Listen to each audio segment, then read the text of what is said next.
मसीह। और बहुत खुश हैं कि आज एक बार फिर से परमेश्वर ऐसा मौका दिया कि आपके बीच में हम यीशु मसीह के वचन को प्रचार कर सके। अभी तक हम लोग कुछ वचनों को देखे हैं और जाने हैं, और बड़ा सिस्टमेटिक तरीका से मैं अपने को बताने का प्रयास किया हूँ कि परमेश्वर का वचन जो है सचमुच में परमेश्वर के द्वारा बनाया गया है, रचा गया है। और परमेश्वर का वचन जो है हमारे जीवन में कैसे परमेश्वर के बारे में बताता है, कैसे मनुष्य के बारे में बताता है, और कैसे जो है सत्यापित करता है कि सचमुच में परमेश्वर ने दुनिया को बनाया, मनुष्य को बनाया। इन सारी बातों को बीते दिन से देखते हुए आए। और परमेश्वर का वचन जो है कि कैसे जो है कि एक दर्पण के समान काम करता है कि हमारे हृदय के सारे बातों को प्रकट कर देता है पढ़ने के समय में, और ज्योति के समय हमें पथ प्रदर्शक करता है, रास्ता दिखाता है, और भोजन बन करके हमारा आत्मिक और शारीरिक कमजोरी दोनों को दूर करता है। दवा बन करके कभी कभी आत्मिक बीमारी जब हमें पकड़ लेता है तो वो दवा बन करके परमेश्वर हमें उस बीमारी से बचाता है। और कभी कभी परमेश्वर हमें प्योर बनाने के लिए, परफेक्ट बनाने के लिए वचन को आग और हथौड़ा के रूप में भी इस्तेमाल करता है। हथौड़ा का मतलब कि कठोर जिसका हृदय हो जाता है, वचन के माध्यम से परमेश्वर उसको तोड़ करके नम्र बनाते हैं। और जिसके हृदय में पूरा कचरा भर जाता है, उस कचड़े को जो है जला करके राख करता है परमेश्वर का वचन।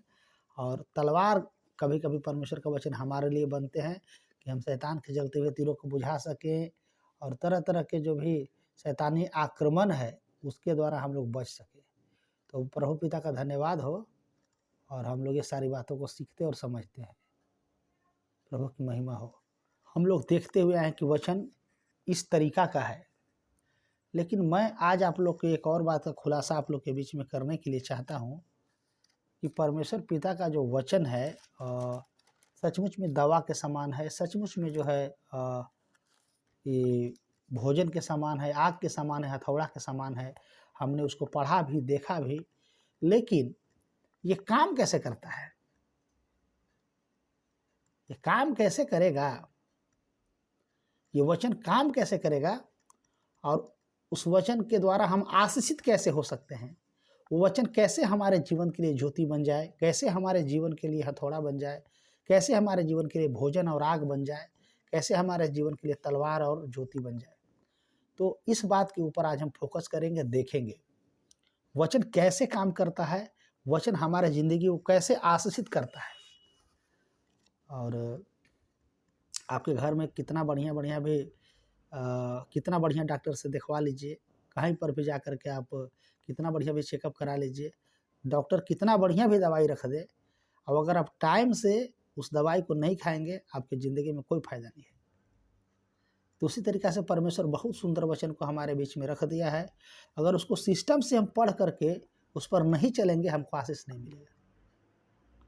इसके लिए मैं एक वचन को आपको पढ़ करके सुनाता हूँ कि यीशु मसीह जब इस धरती पर थे तो अपने मुख से परमेश्वर के वचन के विषय में क्या बोले थे।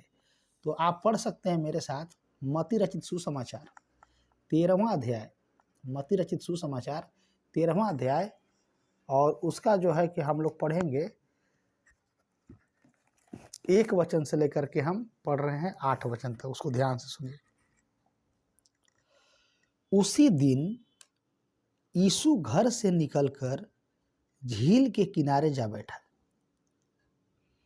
और उसके पास ऐसी बड़ी भीड़ इकट्ठी हुई कि वह नाव पर चढ़ गया, और सारी भीड़ किनारे पर खड़ी रही, और उसने उससे दृष्टांतों में बहुत सी बातें कही।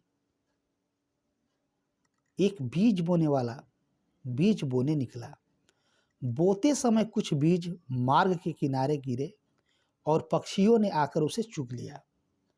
कुछ बीज पथरीली भूमि पर गिरे, जहाँ उन्हें बहुत मिट्टी न मिली, और गहरी मिट्टी न मिलने के कारण वे जल्द उग गए, पर सूरज निकलने पर वे जल गए, और जड़ न पकड़ने से सूख गए, परंतु सूख गए। कुछ बीज झाड़ियों में गिरे, और झाड़ियों ने बढ़कर उन्हें दबा डाला, पर कुछ बीज जंगली भूमि पर गिरे, और फल लाए, कोई 100 गुना, कोई 60 गुना, कोई 30 गुना।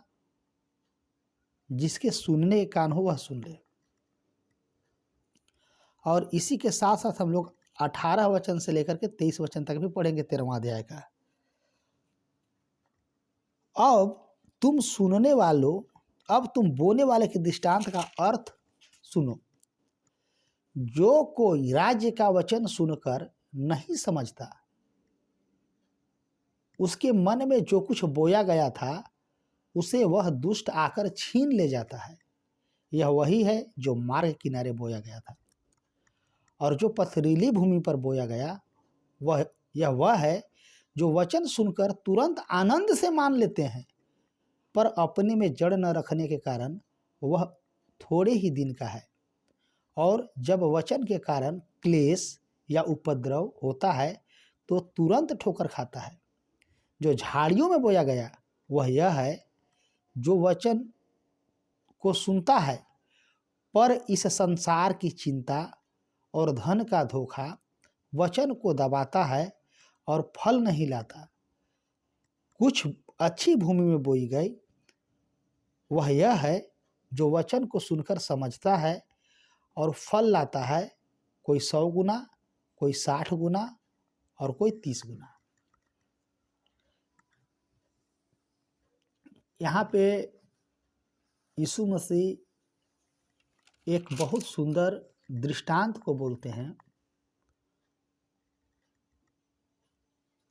कि यीशु मसीह जब इस दुनिया में देह में थे तो झील के किनारे बैठे हुए थे, और यीशु मसीह इतना फेमस प्रभु था। ऐसे तो पूरा दुनिया में फेमस हुआ, लेकिन उस समय में भी इतना फेमस था कि भीड़ के भीड़ उसके पास जमा हो जाता था, तुरंत बुलाने की आवश्यकता नहीं पड़ता था। यीशु मसीह झील के किनारे बैठा था और धड़धड़ा के आदमी उसके पास जो है कि झील के किनारे आ गया। इतना आदमी आ गया कि यीशु मसीह को नाव पे बैठ करके झील के किनारे से थोड़ा हट करके जाना पड़ा पानी में, क्योंकि लोग बहुत थे। और वहाँ पर यीशु मसीह एक गहरा दृष्टांत को लोगों को बताया। शायद कुछ लोग वहाँ पे समझे भी नहीं होंगे, लेकिन वो दृष्टांत ऐसा है कि बीज का दृष्टांत दिए। बीज मतलब दाना होता है। और इतना बड़ा ये दृष्टांत है, इतना पावरफुल दृष्टांत है कि उसको मैं आपको एक्सप्लेन करना चाहता हूँ, उसको गहराई से सुनिए। यीशु मसीह बोलते हैं कि एक बीज बोने वाला बीज बोने निकला। बोते हुए कुछ बीज जो है कि मार्ग किनारे गिर गया और पक्षी आन करके उसको चुग लिया। कुछ बीज जो है पथरीली भूमि पर गिरा और मिट्टी नहीं मिलने के कारण सूख गया। उगा तो लेकिन सूख गया।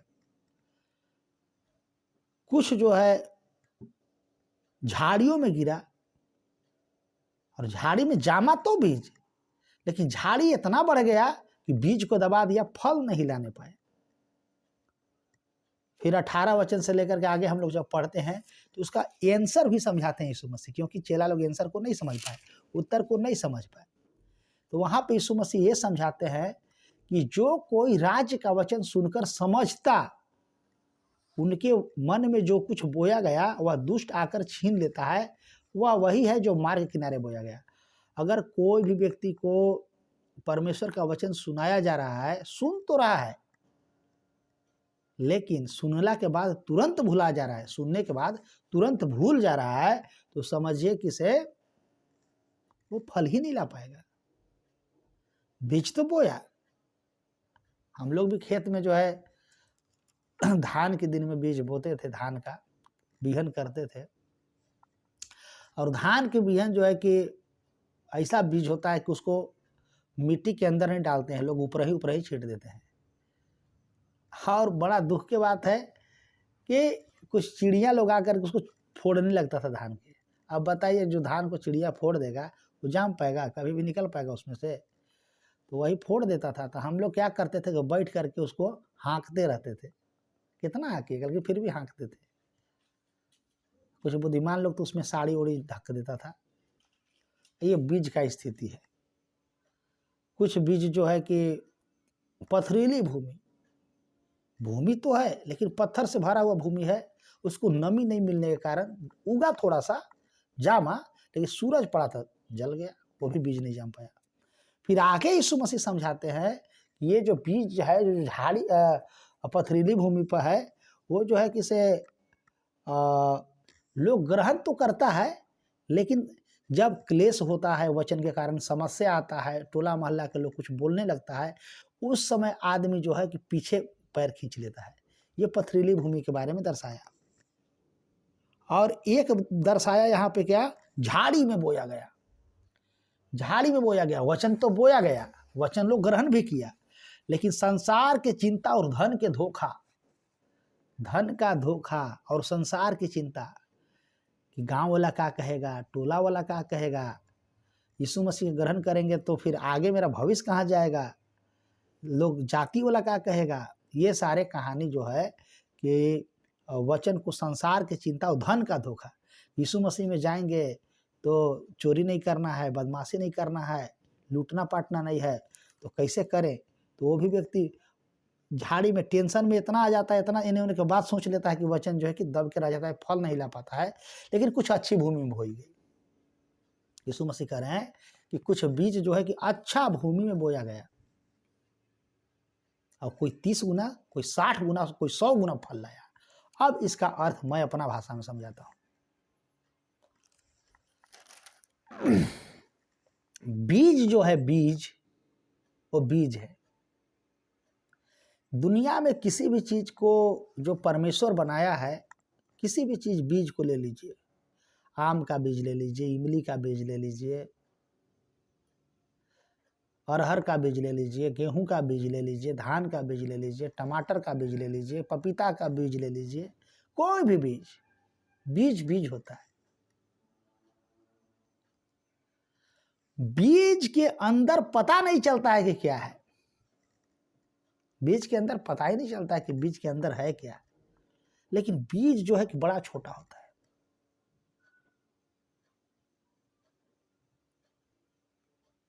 बीज को आप फोड़ सकते हैं, तोड़ सकते हैं। बीज जो होता है किसी भी चीज का बहुत छोटा होता है देखने में। ये बीज क्या है? आम का बीज लगाइएगा, आम फलेगा, कुछ समय लेगा लेकिन फलेगा आम, अगर उसका सही से पालन पोषण किए तब। इमली का बीज लगाइए, सही पालन पोषण होगा उसका, इमली का पेड़ बनेगा, इमली फलेगा एक दिन।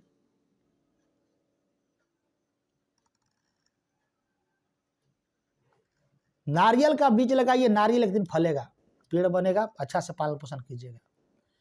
लेकिन बीज को फलने में टाइम लगता है, एक ही दिन में पेड़ पौधा फल फ्रूट एक ही दिन में नहीं आ जाता है किसी बीज में। यहाँ पे बीज जो है कि परमेश्वर के वचन को बोला गया है। हालेलुया। बीज जो है परमेश्वर के वचन को बोला गया है, यीशु मसीह के वचन को बीज बोला गया है। और जो है ये बीज को बोना, परमेश्वर के वचन को बोना, ये विश्वासियों के मन की बातें बोल रहा है कि विश्वासी का मन जो है वो जो है कि खेत के समान है, भूमि के समान है। अब इसमें जो वचन यीशु मसीह बोल रहे हैं, यीशु मसीह का वचन को पढ़ाया जा रहा है, सिखाया जा रहा है, समझाया जा रहा है, तो इसमें से कुछ लोग ऐसे हैं जिनका मन जो है कि झाड़ी के समान है। पूरा संसार के चिंता और धन के धोखा इतना समाइल है कि परमेश्वर के वचन को सुनता है, लेकिन का कहूँ भैया, का कहूँ दादा, हम इन कैसे करिए भैया, एकदम तबाही भैया, दुनियावी बात के एकदम लेकर के इतना टेंशन में है कि कितनों बढ़िया वचन को समझा दी, इसको समझ में आने वाला नहीं है, दब गया। हाँ, एक व्यक्ति बाइबल कॉलेज मेरे साथ किया था, बहिरू, कम सुनाता था उसको बोलते मती तो उलट के निकाल देता उत्पत्ति, कम सुनाता था। जब वचन को पढ़ाई हुआ 1 साल, एकदम हम लोग पढ़ लिख करके एकदम वचन को एकदम डिप्लोमा कर लिए, तो वो भी बहिरा भी साथे में था। वो बहिरा जानते हैं क्या कह रहा है, हम लोग सब निर्णय लिए कि हम लोग जो है कि से सेवा करेंगे प्रभु का, हम थे 14 लोग, हम लोग जो है कि आयल थे सीखे बाइबल को। तो एक लड़का कह रहा है कि हाँ जी से पढ़ला लिखला के बाद कुछ पैसा वैसा मिलते कहीं से। हम कह रहे यार कहूँ से पैसा वैसा ना मिलता हुआ। तो 15 दिन में घरे भाग गया। अब साइकिल के पंचर साटे का दुकान खोल लिया। अब फ़ोन करके बोला कि क्या करूँ कंचन भाई, हम तो सोचली कि से सुन ले रही कि यीशु मसीह में गईला पर पैसा मिला है, यही चलते हम आयल रही बस भाग गई पंचर साटे। हमके साटो पंचर कोई दिक्कत नहीं है। एक वाव लड़का जो है, दूसरा लड़का यीशु मसीह में आया था, वो बहिर था, मैंने सब लोग 3-4 लोग भाग गया, लेकिन लास्ट में बचा 7 लोग। 7 लोग में से हम लोग जो ट्रेनिंग किए, वचन पढ़े, परमेश्वर का वचन को बहुत अच्छा से पढ़े। पढ़ने के बाद हम लोग डिसीजन लिए कि नहीं प्रभु की सेवा करेंगे, एकदम प्रभु की सेवा करना है, कोई दूसरा काम नहीं करना है। तो एगो लड़का ठेकेदार बन गया, विश्वास कीजिए, ठेकेदारी करने लगा। बोला कि सेवकाई कर से क्या होता है, अब आज बहुत रुपया कमा रहा है, सासाराम का लड़का है। वचन को पढ़ा लेकिन सेवकाई नहीं किया, संसार के चिंता, धन के धोखा में बच गया। कुछ लोग जो है कि से दुकान खोल लिया, लेकिन वो बहिरा क्या कर रहा है, जिस दिन हम लोग का सर्टिफिकेट मिलना था, ग्रेजुएशन था, ग्रेजुएशन में सब कोई कहा कि हम लोग प्रभु की सेवा करेंगे, लेकिन वो बहिरा कह रहा है का कंचन भाई हम मर्दे जिंदगी में कहियो सेवा करबो, हम क्या है ऐसे करा, अभी तुरंत तैयार, 1 साल पढ़ के तो तैयार हुआ है। वो बहिरा कह रहा है कि हम कभी जिंदगी में प्रभु की सेवा नहीं करबो। हम काहे जी, काहे ऐसे बोल रहे महाराज जी हैं। अब 1 नंबर प्रीचर, बढ़िया, सब यीशु मसीह का प्रचार करता था। बोला कि कंचन भाई तू कुंवार न बड़ा, हमारा शादी न हो गल मर्दे, तोरा क्या पता चलता से हमारा बीवी बच्चा को खिलाना है, से अभी हमको गवना होगा, दोंगा तेंगा गवना होने होता है बिहार में। तो बोला कि अभी हम घर जाएंगे, हमारा गवना होगा, अब हम जो है कि सेवा कभी नहीं करेंगे, ये सब सेवा करने से कुछ नहीं होगा, हमारा घर कैसे चलेगा, खर्च कैसे चलेगा, जाके कमाएंगे। रियल बनारस में लड़का अभी भी लेबर के काम करता है, नहीं किया सेवकाई। वचन तो बोया गया, उसको भी सिखाया गया, लेकिन धन के धोखा और संसार की चिंता वचन को दबा दिया। हमारे साथ भी कुछ लोग प्रभु यीशु मसीह को ग्रहण किए,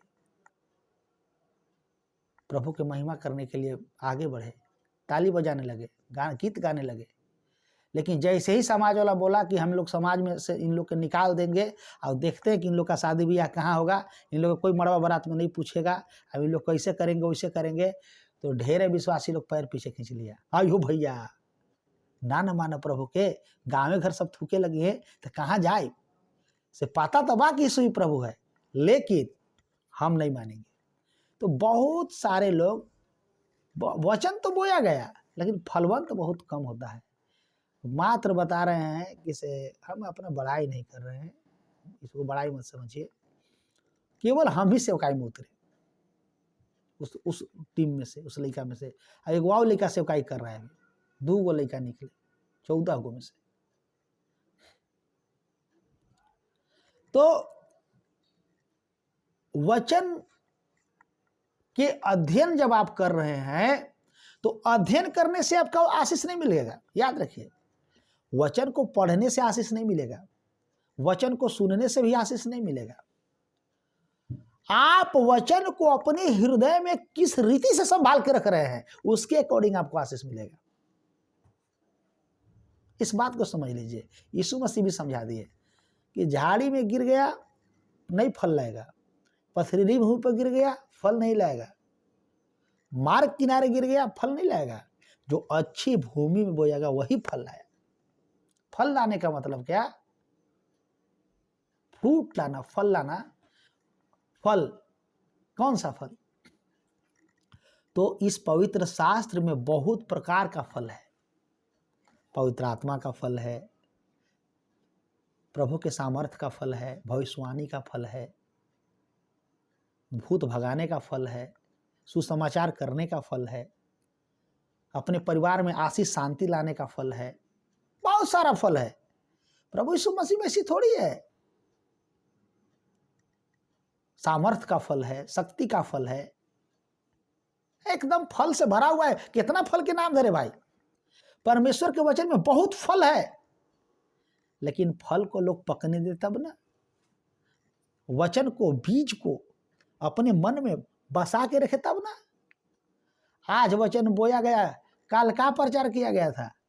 किसी से पूछते हैं क्या सीखे आप, बहुत कुछ सीखे। हम की अनहेरी मत बोलिए, सही बोलिए। वचन फल कब लाएगा? जो बीज अच्छी भूमि बोया गया वही फल लाएगा। अब आप अपने आप को जांचिए कि आप किस कैटेगरी में हैं। आपका मन कंटीली झाड़ी के समान है क्या? आप चिंता और धन का धोखा और संसार की चिंता से भरे हैं क्या? अगर आप धन के धोखा और संसार के चिंता से भरे हुए मनुष्य हैं, आपको कभी भी जिंदगी में बाइबल के अनुसार फल नहीं मिल पाएगा। आप भावना में बह के रह जाइएगा, खाली भावना में ही बह करके। पवित्र शास्त्र के अध्ययन से जो आपको लाभ होगा, वो लाभ देने का योजना परमेश्वर को है, लेकिन उसका जो सिस्टम है ये बड़ी आसान है। बीज परमेश्वर का वचन है, परमेश्वर का वचन में जीवन है, जीवन है, परमेश्वर का वचन में जिंदगी है, परमेश्वर का वचन में सामर्थ है, परमेश्वर का वचन में जबरदस्त ताकत है। क्या आपके मन रूपी भूमि में परमेश्वर का वचन फल रहा है, बढ़ रहा है, कि झाड़ी दबा दिया, कि शैतान आन के चुग लिया? इधर से वचन प्रचार किए, दो को कान ऊपर वाला दिया है, एक से सुने को से निकाल दिए। वचन प्रचार किया गया, हाँ भैया एकदम बड़ी बढ़िया भैया, लेकिन जड़ नहीं पकड़ा, हृदय कठोर है। पथरीली भूमि मतलब क्या? कठोर हृदय। वचन तो गया लेकिन कठोर हृदय में गया, मुलायम हृदय नहीं है, ग्रहण करने वाला हृदय नहीं है, नहीं, फल नहीं ला पाया। जो अच्छी भूमि बोया गया वही फल लाया, कोई 30 गुना, कोई 60 गुना, कोई 100 गुना। एक वचन को और आप लोग पढ़ सकते हैं, ये कुरिन्थियों की पत्री, पहला कुरिन्थियों की पत्री 3 अध्याय 1 से 5 तक।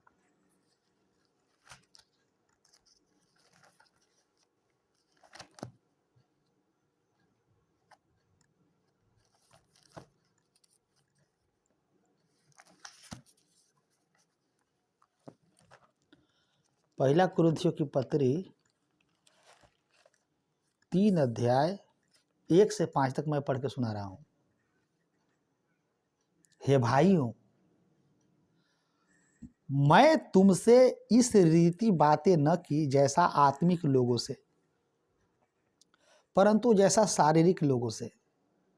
मैं उनसे जो मसीह में बालक हैं, मैंने तुम्हें दूध पिलाया, अन्न खिलाया, क्योंकि तुम उसको नहीं खा सकते थे, वरन अब तक नहीं खा सकते हो, क्योंकि अब तक शारीरिक हो, इसीलिए कि जब तुम में डाह और झगड़े हैं, तो क्या तुम शारीरिक नहीं और क्या मनुष्य की रीति पर नहीं चलते? क्योंकि अब जब एक कहता है कि मैं पौलुस का हूँ, दूसरा कहता है कि मैं पौलुस का हूँ, तो क्या तुम मनुष्य नहीं? पौलुस क्या है और अपौलुस क्या है? केवल सेवक, जिनके द्वारा तुमने विश्वास किया, जैसा हर एक को प्रभु ने दिया। मैंने लगाया, अपौलुस ने सींचा, परंतु परमेश्वर ने बढ़ाया। तो इस वचन के माध्यम से पता चलता है कि परमेश्वर का वचन जो है भोजन के समान है, और पौलुस कह रहा है कि जैसा बीज तुम्हारे माथा में डालना चाहिए उसे हम डाल नहीं पाए, दूध ही पिलाए तुम, क्योंकि तुम जो है कि शारीरिक हो, तुम आत्मिक नहीं हो। तो आज मैं आप लोग को यह बताने के लिए चाहता हूं कि वचन जो है कि शारीरिक व्यक्ति के हृदय में नहीं बो सकते हैं आप, आत्मिक व्यक्ति के ही हृदय में बो सकते हैं, जो आत्मा के अनुसार चलते हैं, शरीर के अनुसार चलते नहीं हैं। एक उदाहरण दिया गया है कि तुम्हें डाह और झगड़े हैं। डाह और झगड़ा एक मसीही व्यक्ति में होना ही नहीं चाहिए। अगर एक मसीही व्यक्ति में डाह भी है और झगड़ा भी है, तो मसीही व्यक्ति मसीही नहीं है, क्योंकि डाह और झगड़ा संसारिक व्यक्ति का पहचान है। डाह आप में होना ही नहीं चाहिए।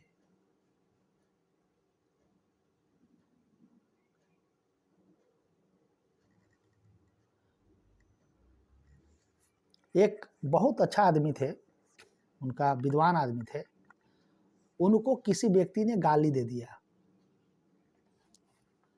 कोई दुष्ट व्यक्ति उसको रास्ते चलते टोक करके गाली दिया, अपमान किया, बहुत बुरा भला बोला, और वो विद्वान व्यक्ति था।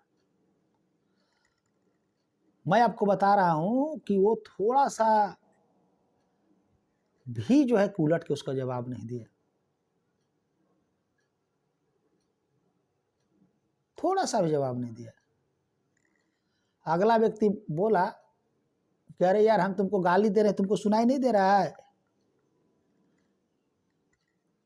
वो व्यक्ति बोला कि जो तुम्हारे पास है तू हमको दे रहा है, हमारे पास तो गाली नहीं है, हम कहाँ से गाली दे तुमको, हमारे पास गाली है ही नहीं, यही चलते हम आपको दे नहीं सकते हैं। आपके पास गाली है, आप दे रहे हैं, हमारे गुरुजी तो हमको गाली नहीं सिखाए हैं। मसीही व्यक्ति था, अब गाली नहीं दिया। बोला मेरे पास आशीर्वाद है, मेरे पास प्रेम है, अगर चाहिए तो उसको हम दे सकते हैं, लेकिन हम आपको गाली नहीं दे सकते। आप हमको जितना गाली देना है दीजिए, कोई दिक्कत नहीं है। अभी भी याद रखिएगा कि जो आप गाली दे रहे हैं उसको हम ले भी नहीं रहे हैं, उसको हमको लेंगे तभी ना हमारे ऊपर उसका असर होगा, हम उसको ले नहीं रहे हैं। और दूसरा बात रहा बात कि हम उठल के जवाब इसलिए नहीं दे रहे हैं कि हमारे पास गाली है ही नहीं, हमने गाली सीखा ही नहीं है। मेरे पास गाली था, लेकिन मैंने मसीह के एक साथ क्रूस पे चढ़ा दिया, इसलिए अब हमको गाली अब हमको देना नहीं है। हमारे पास शुभ समाचार है, हमारे पास परमेश्वर का वचन है। मेरे जीवन में कैसा बीज बोया गया कुछ साल पहले कि वो बीज पेड़ बन गया, और वो बीज प्रेम का था, वो बीज परमेश्वर के वचन का था, और वो बीज बढ़ करके एक बहुत सुंदर पेड़ बन गया, और वो प्रेम का वृक्ष है। और प्रेम किसी को कैसे डाह कर सकता है, कैसे किसी को गाली दे सकता है? इसलिए उस व्यक्ति कुछ उसको एक जबान नहीं बोला। वो अगला व्यक्ति जो है कि उसका जो है किसी गुलाम बन गया, बोला कि ऐसा आदमी दुनिया में हमने नहीं देखा था, कितना भला आदमी है। तो कभी भी जो व्यक्ति के अंदर वचन का ज्ञान रहेगा, परमेश्वर का वचन का ज्ञान रहेगा, परमेश्वर का बीज उसमें रहेगा, और वो बीज पेड़ बन जाएगा, वो व्यक्ति का स्वभाव, वो व्यक्ति का सोच विचार परमेश्वर के जैसा हो जाएगा। क्या अंतर है एक प्रभु के लोग में, एक संसारिक लोग में? अब मैं आपसे पूछना चाहता हूं कि क्या ये व्यक्ति आशीषित नहीं होगा तो क्या गाली सुन के गाली देने वाला व्यक्ति आशीषित होगा? आपको लोग अपमान करेगा, आपको लोग निंदा करेगा, आपका लोग शिकायत बतियाएगा, लेकिन एक ऐसा टाइम आएगा, एक ऐसा वक्त आएगा कि आदमी को भयंकर पछतावा होगा, बोला कि हमने एक भला आदमी को गाली दिया था। यीशु मसीह को लोग जो क्रूस पे चढ़ाया था, रोते हुए घरे गया था ठोकने वाला व्यक्ति कि हमने एक धर्मी को क्रूस पे चढ़ा दिया, बहुत गलत किया हमने। क्योंकि वो किसी को भी जब क्रूस पे चढ़ाया जा रहा था, उसके अंदर परमेश्वर का बीज था, परमेश्वर का वचन था, परमेश्वर का आत्मा था।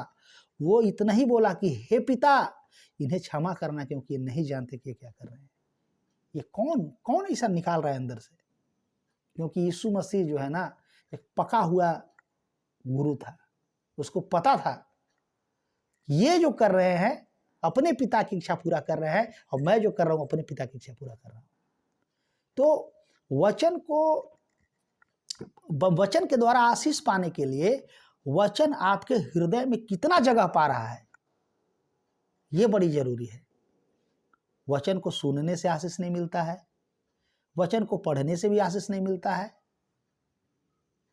वचन को अपने हृदय में रख करके अब इसको बढ़ाने से, पानी पटाने से ये पेड़ बन जाएगा वचन एक दिन, और पेड़ बन करके जब आएगा उसमें फल लगेगा ना, वो फल जो है कि आपको आशीषित करेगा। तो परमेश्वर का वचन के द्वारा बहुत आशीष है, भर भर के आशीष है।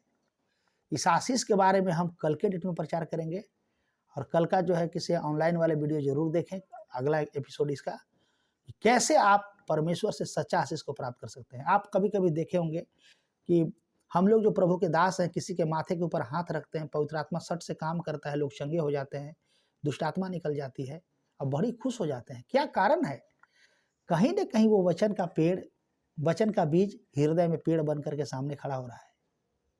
उसी तरीक़ा से एक दिन आएगा कि आपके अंदर जो बीज बोया जा रहा है, शैतान चुगने का प्रयास करेगा, आपको वहाँ पे उसको हलाना है, भगाना है उस चिड़िया को जो चुगने आएगा। लोग उस बीज को धांगने का प्रयास करेंगे, आपको उस राहगीर को मना करना है कि इसको तनी दबाइए मत, यहाँ पे बीज बोया गया है। आपको उसका रखवाली करना है बीज का। झाड़ी आएगा आपको वचन को दबाने के लिए, शैतान झाड़ी बन करके आ जाएगा, संसार की चिंता, धन का धोखा लेके आ जाएगा। कहाँ जा रहे हैं? प्रार्थना में। अरे महाराज नहीं, प्रार्थना में जा रहे हैं, से थोड़ा सा फलाना कमवा करके जाते तो 2 पैसा ना बनता। पैसा रहेगा तबे पास्टरों साहब आपके घर आएंगे, पैसा नहीं रहेगा तो पास्टरों साहब भाग जाएंगे। पास्टर साहब को तनी बोला के देखिए तो, दान बढ़िया से नहीं दीजिएगा तो अगला बार से घर अबो नहीं करेंगे। आप भी कहिए 1 नंबर बात कह रहा है बाबू, पैसा है तो दुनिया है। अब परमेश्वर का वचन वहीं से जो है कि खत्म।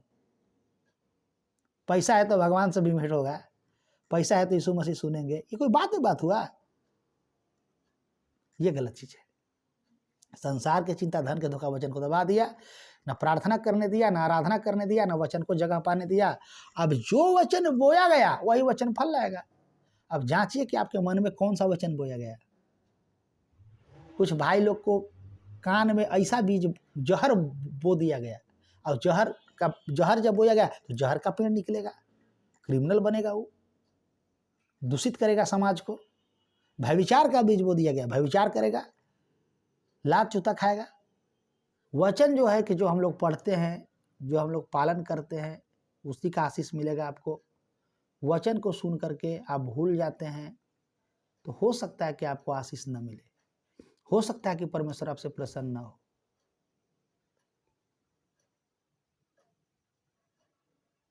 तो आज के संध्या के समय में मैं आप लोग को यही मशवरा देना चाहता हूं वचन से, कि जो भी वचन प्रचार किया जाता है उसको गहराई से सुन करके उसके दिल में उतार कर उसको पालन कीजिए। परमेश्वर बहुत आशीष देगा, अब आशीष देगा परमेश्वर। वचन को पढ़िए, उसका पालन कीजिए, अपने हृदय को अच्छा भूमि बनाइए। कोई भी आपके भूमि को गंदा करने वाला व्यक्ति है, उससे बच के रहिए। जो बीज बोया जाएगा वही फलेगा। फालतू बात मन में घुसने मत दीजिए। आज हम डिसीजन ले लिए थे कि हमारे पास एक व्यक्ति आया, अब वो इधर उधर के बात लगा करे, लेकिन हम मन में ठान लिए थे कि इसका बात को, फालतू बात को कपार में घुसने नहीं देना है, क्योंकि वो डिस्टर्ब करेगा और उसका, क्योंकि मेरा माथा खराब हो जाएगा।